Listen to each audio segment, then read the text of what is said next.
আসসালামু আলাইকুম, সবাই কেমন আছেন? আমি মোহাম্মদ সুলতান, মিশরের রাজধানী কায়রো থেকে। আজ আমি সম্পূর্ণ একটি কথা নিয়ে আসবো আপনাদের মাঝে। সেটা আপনাদের জন্য ভালো হবে। সেটা হলো, আপনারা যারা বাংলাদেশ থেকে মিশরে আসতেছেন, মিশরে আসার পরে আপনাদের কাজে মন বসে না, অথবা বেতনে বা যে কোনো সমস্যাতে আপনাদের সমস্যা থাকে, আপনারা আবার বাংলাদেশে যেতে চান, বাংলাদেশে ফেরত যেতে চান। তার মানে আপনারা বাংলাদেশের বেতন ভালো, বিভিন্ন সমস্যার কারণে আপনারা বাংলাদেশে আবার চলে যাবেন। এই সকল লোকদের জন্য অবশ্যই আমার সাথে যোগাযোগ করবেন। আমার চারিপাশে অনেক লোক আছে যা আপনি অল্প খরচে বাংলাদেশ যেতে পারবেন। যেমন যদি টিকিটের দাম হয় $400, সেই ক্ষেত্রে আপনাকে দিতে হবে $120, বাকি ডলারটুকু ওরা দিয়ে টিকিট কেটে আপনাকে পাঠিয়ে দেবে। আপনি যেই কয়দিন আসছেন সেই কয়দিনের জরিমানা আপনার। এখন কথার ভিতরে অবশ্যই আবার আছে, মানে সমঝোতা আছে। আপনি যদি সমস্যায় থাকেন সেই ক্ষেত্রে একটা প্রাইস, আসলে একটা কথা কি, সমস্যায় থাকুক আর না থাকুক কেউ বেশি দিতে চায় না। তো সেই ক্ষেত্রে আমি সর্বনিম্ন $120 একটা অফার দিলাম।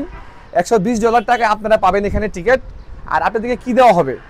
আপনাদেরকে দেওয়া হবে কসমেটিক্স, বাচ্চাদের দুধ আর ব্যথার স্প্রে, জাস্ট এতটুকুই। ওষুধ আইটেম বলতে এতটুকুই থাকবে। আর ক্রিম, সাবান, শ্যাম্পু এগুলো থাকবে, কসমেটিক্স, যা আপনার কোনো সমস্যা হবে না এখানে না বাংলাদেশে, ইনশাআল্লাহ। তো এখানে অনেক লোক আছে যে টিকিট কাইটা ফেলাইছে আগে, টিকিট তার কনফার্ম করা। যদি এরকম কোনো বাই থাকেন তাহলে কসমেটিক্স নিয়ে যাবেন আপনারা। যদি শুধু কসমেটিক্স নিয়ে যান 20 কেজি, 25 কেজি, 30 কেজি, তাহলে আপনারা পাবেন $250 মিশরিয়ান পাউন্ড পার কেজি। মানে 1 কেজি মাল যদি আপনি নিয়ে যান সেই ক্ষেত্রে পাবেন মিশরিয়ান পাউন্ড $250। ঠিক আছে, যদি টিকিট আপনারা কাইটা থাকেন। আর যদি কসমেটিক্সের সাথে কিছু স্প্রে নেন, মানে ব্যথার স্প্রে, আর যদি কিছু দুধ নেন, মানে সব কিছু মিলিয়ে নেন, কিছু কসমেটিক্স, কিছু ব্যথার ওষুধ, কিছু নান, দুধ, এইগুলা মিলিয়ে নিলে আপনি পাবেন $300, মানে 300 পাউন্ড পার কেজি। মানে 1 কেজিতে আপনি পাবেন $300, 300 পাউন্ড মিশরিয়ান পাউন্ড। এখন বিবেচনা আপনার, আপনি টিকিট কেটে যাবেন নাকি আপনি টাকা দিয়ে দিবেন টিকিট কারোর মাধ্যমে এখানে কাটাবেন। আমরা অ্যাভেলেবেল লোক পাঠাতেছি এরকমভাবে। যদি আপনাদের এরকম কোনো দরকার বা প্রয়োজন হয় অবশ্যই আপনি আমাদেরকে জানাবেন বা আমাকে জানাবেন। কমেন্টে উত্তর আছে, এখানে কমেন্টে উত্তর দিয়ে দিবেন। আমি চেষ্টা করব যেন আপনাদের জন্য ভালো একটা সুব্যবস্থা করা যায় বাংলাদেশে ফেরানোর জন্য। ঠিক আছে, যদি আপনারা কেউ বাংলাদেশে ফিরে যেতে চান, এটা হলো এই ক্ষেত্রে। আর যারা নাকি বাংলাদেশ থেকে আসতেছেন তারা ভাই অবশ্যই অবশ্যই অবশ্যই ভাষাটা জেনে আসবেন। আর ভাষাটা জানার আগেও তার চেয়ে বেশি জরুরি, দালালের সাথে অবশ্যই কথা বলবেন। ভাই সঠিকভাবে বলেন আমার কত টাকা বেতন হবে, বা ওখানে গিয়ে কি কাজকর্ম হবে, বা আমি কি কাজ করব, বা আমি কি কাজ বাংলাদেশে পারি। আপনি যেই কাজ বাংলাদেশে পারেন সেই কাজের মাধ্যমে আপনি আসবেন মিশরে, এক্সট্রা কোনো কাজে আসবেন না। কারণ ভাই একটা কথা, প্রবাসী কল্যাণ ব্যাংকের সামনে এবং কি যেখানে আপনার ফিঙ্গার দিতে যাই সেখানে লেখা থাকে যে বিদেশে যদি যান অবশ্যই হাতের কাজ এবং মুখের ভাষা দুটাকে আপনার পারদর্শী হতে হবে। যেমন আপনি যেই দেশে যাবেন সেই দেশের কি ভাষা চলে সেটা বুঝতে হবে, এবং কি আপনি যেই কাজে যাবেন সেই কাজে আপনার পারদর্শী হতে হবে। তাহলে আপনি বিদেশ মানে সাকসেসফুল। তো বিদেশ মানে সাকসেসফুল যদি আপনি হতে চান, এই দুইটা ভাষা, দুইটা জিনিস আপনাকে অবশ্যই শিখতে হবে।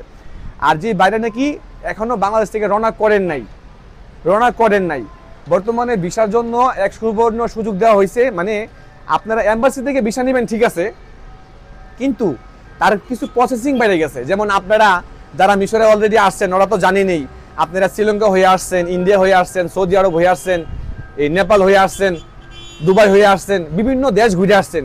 কিন্তু এখন নতুন যে লোকগুলো আসবে তারা কিন্তু এত দেশ ঘুরে আসবে না। তারা এম্বাসি থেকে সমস্ত ডকুমেন্টস পেপার জমা দেওয়ার পরে মিশর থেকে মফ আমনিয়ে বলে মিশরিয়ান ভাষায়, আর এটাকে ইংলিশে বলা হয় সিকিউরিটি অ্যাপ্রুভাল পাওয়ার পরে 3 সপ্তাহের ভিতরে আপনি মিশরে আসার জন্য একটা প্রস্তুতি নিতে পারবেন। এবং কি 3 সপ্তাহের ভিতরে আপনি সিকিউরিটি অ্যাপ্রুভাল আপনার হাতে পাইলে, এবং কি আপনার যে দালাল আছে বা আপনার যে এম্বাসি আছে এখানে পাইলে আপনি কনফার্ম করে আপনি টিকিট কাটতে পারেন। অবশ্যই অবশ্যই ভালো কোনো আশা রাখা যায়। আগের মতো কোনো হয়রানি হবে না। আর আগের মতো কোনো কোথাও কোনো ওই যে শ্রীলঙ্কা, ইন্ডিয়া, পাকিস্তান, নেপাল, ভুটান এখানে যাইয়া 15-20 দিনে 1 মাস 1.5 মাস এরকম থাকতে হবে না। এখন ইনশাল্লাহ আশা করতেছি যে নতুন ফ্লাইটগুলো মিশর থেকে, বাংলাদেশ থেকে মিশরে ডাইরেক্টই আসবে। যদি ডাইরেক্ট নাও হয় তাহলে একটা ট্রানজিট দেওয়া হবে কমসে কম। আমি দুঃখিত ভাই, আমি এই কাজগুলো করি না কিন্তু আমার যে পাশের লোকগুলা করতেছে তাদের কাছ থেকে দেখে আমি আপনাদেরকে অবগত করানোর জন্য আর কি। ঠিক আছে? তো আমরা এই ভিডিওতে কোনো মিশরের ভাষা শিখলাম না, কোনো ভাষা নিয়ে কথা বললাম না, এই ভিডিওতে কথা বললাম যে আমাদের যে দৈনিকের যে সমস্যাগুলা সেগুলা নিয়ে। ভালো থাকবেন, আজ এই পর্যন্তই, আল্লাহ হাফেজ।